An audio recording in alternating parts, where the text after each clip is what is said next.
So graphite used to be a relatively simple medium to work in. You had your HB pencil and you did your sketch and then you did your tonal shading, and it was quite simple. They did open up the range and it became more mainstream to have a set of B pencils. The Bs are a softer lead. The higher the number, the softer the lead, the darker the tone that can be achieved.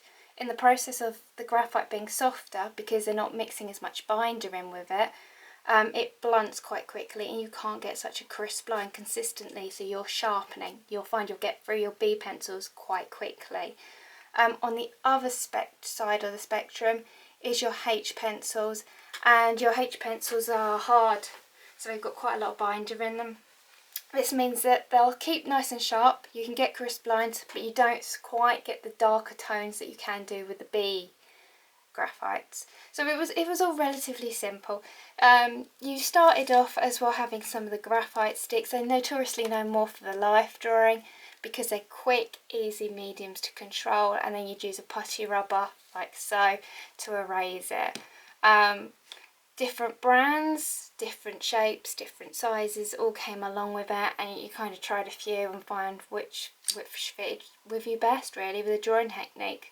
The larger, clumpier graphite sticks are used a lot more in the life drawing, where the finer graphite sticks are used for much more accurate fine work. They started to make the graphite water soluble, and from water soluble, which means you can draw with the graphite, add water to it, and it bleeds out to a very soft tone of grey. They then added pigment, diluent, and create these XL bricks of graphite that are also water soluble. Very difficult to handle unless you're working on a large scale, and usually they need to be mixed and matched with some standard graphite to get it to work.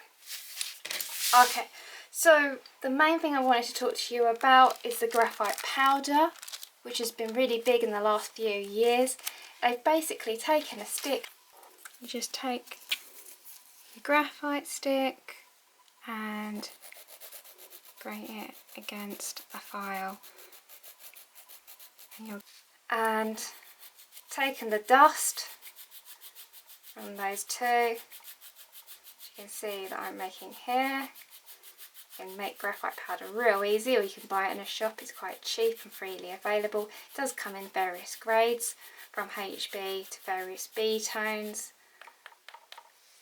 And the idea is that you take a brush, you pick up your graphite powder, you put it on your piece of paper, you take a piece of tissue, it's a little bit manky but it's because I was drawing earlier, and you blend it out onto your piece of paper, and you can get very easy contrast from light to dark tones.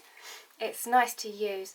You can mix it as well with a few solutions and get incredibly dark tones of graphite. Works best if you're using something like a denatured alcohol. Make sure you're in a well ventilated room because this stuff is not healthy to be around. You take a little bit out, you pour some, get a whiff of serious cleaning fluid, then take some of your graphite powder and you stir it into the denatured alcohol.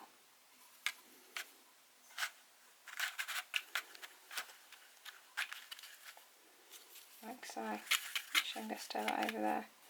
You want it to have quite a thick consistency, like so, and then you can paint that on and you get an incredibly dark tone of graphite. You can use water, but it doesn't quite give you the darker tones that you get if you used a denatured alcohol, which is easily to get hold of.